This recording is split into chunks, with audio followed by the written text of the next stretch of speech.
Hello everyone, আসসালামু আলাইকুম। আশা করি সকলে ভালো আছেন এবং সুস্থ আছেন। আবারও হাজির হয়েছি নতুন একটি সরকারি চাকরির নিয়োগ বিজ্ঞপ্তি নিয়ে। এখানে দেখতে পারতেছেন বিশাল একটি নিয়োগ বিজ্ঞপ্তি প্রকাশ পেয়েছে।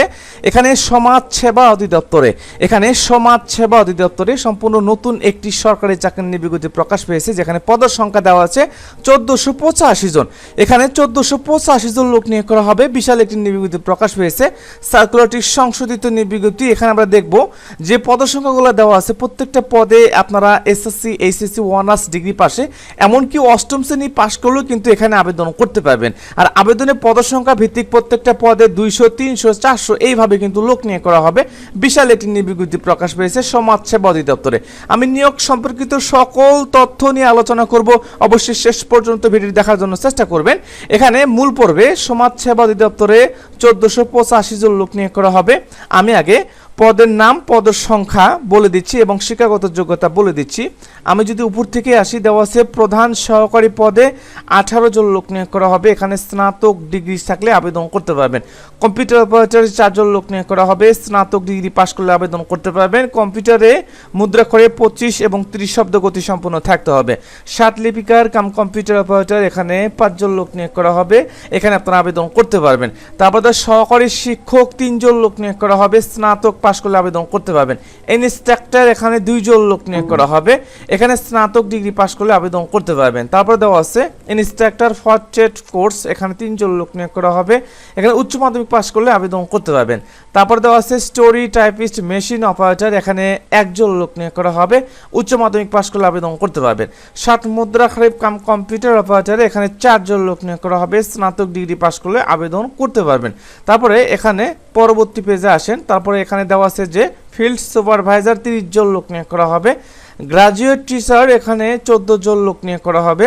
এখানে দেওয়া আছে প্রজেকশনিস্ট, এখানে 1 জন লোক নিয়োগ করা হবে। ট্রেড ট্রান্সট্রাক্টর এখানে 2 জন লোক নিয়োগ করা হবে। কেয়ারটেকার এখানে 1 জন লোক নিয়োগ করা হবে। অফিস সহকারী কাম কম্পিউটার মুদ্রাক্ষরিক, যেখানে 76 জন লোক নিয়োগ করা হবে। ইন্টারমিডিয়েট পাশে আবেদন করতে পারবেন। অফিস সহকারী কাম কম্পিউটার মুদ্রাক্ষরিক 76 জন লোক নিয়োগ করা হবে। কোনো স্বীকৃত বোর্ড হইতে উচ্চ মাধ্যমিক সার্টিফিকেট পাশ করলে, ইন্টারমিডিয়েট পাশ করলে আবেদন করতে পারবেন। অফিস সহকারী কাম কম্পিউটার মুদ্রাক্ষরিক আর একটাতে দেওয়া আছে 76, এটা স্থায়ী পদ এবং অস্থায়ী পদ, দুটাতে কিন্তু 76 জন করে লোক নিয়োগ করা হবে। একই শিক্ষাগত যোগ্যতার মান দেওয়া আছে। ইন্টারমিডিয়েট পাশে আবেদন করতে পারবেন। ডাটা এন্ট্রি কন্ট্রোল অপারেটর 35 জন লোক নিয়োগ করা হবে। হিসাব সহকারী পদে 8 জন লোক নিয়োগ করা হবে। এই সমস্ত পদ ইন্টারমিডিয়েট পাশে আবেদন করতে পারবেন। হিসাব সহকারী পদে 11 জন লোক নিয়োগ করা হবে। দেখেন স্থায়ী এবং অস্থায়ী কিন্তু দেওয়া আছে। স্টোর কিপারে 4 জন লোক নিয়োগ করা হবে। টেলিফোন অপারেটরে এখানে দেওয়া আছে 1 জন লোক নিয়োগ করা হবে। ব্রেঞ্চ সহকারী পদে 1 জন লোক নিয়োগ করা হবে। তার পরবর্তী পেজে আসেন, দেওয়া আছে নার্স, এখানে 8 জন লোক নিয়োগ করা হবে। কম্পাউন্ডার 46 জন লোক নিয়োগ করা হবে। কম্পাউন্ডার 46 জন লোক নিয়োগ করা হবে। ইন্টারমিডিয়েট পাশে আবেদন করতে পারবেন। গাড়ি চালক পদে এখানে 2 জন লোক নিয়োগ করা হবে। অষ্টম শ্রেণী পাশ করলে আবেদন করতে পারবেন। ড্রাইভিং লাইসেন্স থাকতে হবে। সহকারী প্রজেকশনিস্টে এখানে 1 জন লোক নিয়োগ করা হবে। কোনো স্বীকৃত বোর্ড হইতে দ্বিতীয় বিভাগে এসএসসি পাশ করলে আবেদন করতে পারবেন। তারপরে দেওয়া আছে ডার্ক রুম টেকনিশিয়ান, এখানে 1 জন লোক নিয়োগ করা হবে। ইন্টারমিডিয়েট পাশে আবেদন করতে পারবেন। ওয়াশারম্যানে 1 জন লোক নিয়োগ করা হবে। এখানে দেওয়া আছে যে দ্বিতীয় বিভাগে মাধ্যমিক সার্টিফিকেট পাশ করলে আবেদন করতে পারবেন। তারপর দেওয়া আছে ডে কেয়ার অ্যাসিস্ট্যান্ট, এখানে 1 জন লোক নিয়োগ করা হবে। এখানে কটেজ মাদারে 1 জন লোক নিয়োগ করা হবে। সমাজকর্মী ইউনিয়নে 312 জন লোক নিয়োগ করা হবে। সমাজকর্মী ইউনিয়ন পর্যায়ে কোনো স্বীকৃত বোর্ড হইতে উচ্চ মাধ্যমিক সার্টিফিকেট পাশ করলে, ইন্টারমিডিয়েট পাশ করলে আবেদন করতে পারবেন। সমাজকর্মী পৌর এখানে 12 জন লোক নিয়োগ করা হবে। ইন্টারমিডিয়েট পাস দেওয়া আছে। বড় ভাইয়া এখানে 25 জন লোক নিয়োগ করা হবে। খালাম্মা এখানে 33 জন লোক নিয়োগ করা হবে। ইন্টারমিডিয়েট পাস দেওয়া আছে। শিক্ষক পোস্টে এখানে দেওয়া আছে 7 জন লোক নিয়োগ করা হবে। ট্রেড ট্রান্সট্রাক্টর এখানে 17 জন লোক নিয়োগ করা হবে। ধর্মীয় শিক্ষক পদে এখানে 2 জন লোক নিয়োগ করা হবে। কেয়ারটেকার পদে 1 জন লোক নিয়োগ করা হবে। পরবর্তীতে আসেন আপনারা, এখানে দেওয়া আছে কেয়ারটেকারে এখানে 1 জন লোক নিয়োগ করা হবে। ফটোকপি অপারেটরে 2 জন লোক নিয়োগ করা হবে। কারিগরি প্রশিক্ষক উপজেলা, এটা কিন্তু 157 জন লোক নিয়োগ করা হবে। কারিগরি প্রশিক্ষক উপজেলায় 157 জন লোক নিয়োগ করা হবে। হেল্পারের ক্ষেত্রে 2 জন লোক নিয়োগ করা হবে। ফিটার অ্যাটেন্ডেন্টে 1 জন লোক নিয়োগ করা হবে।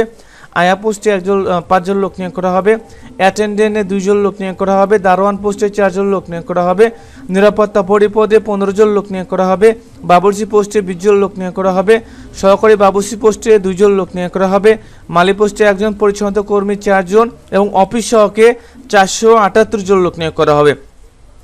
এখানে অফিস সহায়ক পদে অফিস সহায়কে 478 জন লোক নিয়োগ করা হবে। এসএসসি পাশে আবেদন করতে পারবেন। এখানে দেখেন সর্বোচ্চ নিয়োগ বিজ্ঞপ্তি প্রকাশ পেয়েছে। বার্তাবাহকে এখানে 21 জন লোক নিয়োগ করা হবে। মূল বিষয় হচ্ছে এখানে আবেদনটা করতে হবে অনলাইনের মাধ্যমে। 2 জুন থেকে আবেদনপত্র শুরু হবে। 2 জুন থেকে 23 জুনের মধ্যে অনলাইনের মাধ্যমে আবেদনটা করতে হবে। এখানে সর্বোচ্চ নিয়োগের ক্ষেত্রে অফিস সহায়কে কিন্তু 478 জন লোক নিয়োগ করা হবে। শুধুমাত্র এসএসসি পাশে আবেদন করতে পারবেন। আরও বিশেষ বিশেষ পদের মধ্যে এখানে কিন্তু সমাজকর্মী ইউনিয়ন পর্যায়ে যারা আবেদন করতে ইচ্ছুক এখানে 312 জন লোক নিয়োগ করা হবে। এখানে উচ্চ মাধ্যমিক সার্টিফিকেট পাস করলে আবেদন করতে পারবেন। আনুষঙ্গিক অন্যান্য পদও দেওয়া আছে, এখানে আপনারা আবেদন করতে পারবেন সমাজ সেবা অধিদপ্তরে সরকারি চাকরি হিসেবে। আরও বিস্তারিত নিয়ে কিভাবে আবেদন করবেন, কোন পদে আবেদন করলে ভালো হবে, কোন পদে আবেদন করলে আপনার উপজেলা পর্যায়ে চাকরি করতে পারবেন, সম্পূর্ণ ডিটেলসে আরও বিস্তারিত ভিডিও আসবে। আমাদের চ্যানেলটি অবশ্যই সাবস্ক্রাইব করে রাখবেন।